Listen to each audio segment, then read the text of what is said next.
শুভ দুপুর বন্ধুরা, বসে গেছি কিন্তু লাঞ্চে, কিন্তু লাঞ্চ করতে, কিন্তু আজকে কিন্তু ডাইনিং এ বসিনি, আজকে বসে গেছি কিন্তু দেখতেই পাচ্ছ পাকাতে। এত গরম, ডাইনিং এ বসা যাচ্ছে না। তো সবচেয়ে প্রথমে দেখিয়ে দেবো তোমাদেরকে একদম ঠান্ডা ঠান্ডা জল, ফ্রিজের জল রোজ থাকবে এটা। এখন এত গরম বলার মতো না। ডাইনিং এ বসেছিলাম কিন্তু বসতে পারলাম না বলে আবার চলে আসলাম কিন্তু পাকাতে।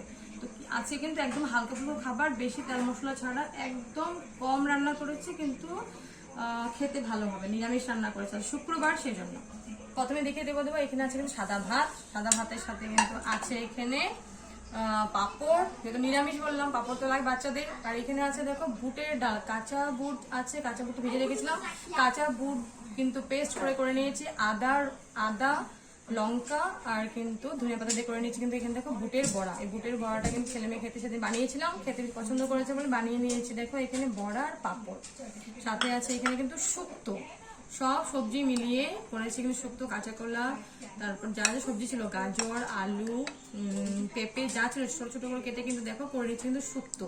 শুক্তোটা কিন্তু আমাদের এখন পেটের জন্য অনেক ভালো বলে করে নিলাম কিন্তু এখানে শুক্তো, পেট ঠান্ডা করবে সেটা এত গরমে করে নিলাম শুক্তো। আর এখানে দেখো করে নিয়েছি কিন্তু চালতা দিয়ে মসুর ডাল, একদম পাতলা করে নিয়েছি কিন্তু চালতা দিয়ে মসুর ডাল। তো চলো বন্ধুরা, কেমন হয়েছে নিশ্চয়ই কিন্তু কমেন্টস আজকে লাঞ্চগুলো তুমি জানিও। তো চলো বন্ধুরা, খাওয়া দাওয়াটা করে নিই, পরে তোমাদের সাথে দেখা হবে।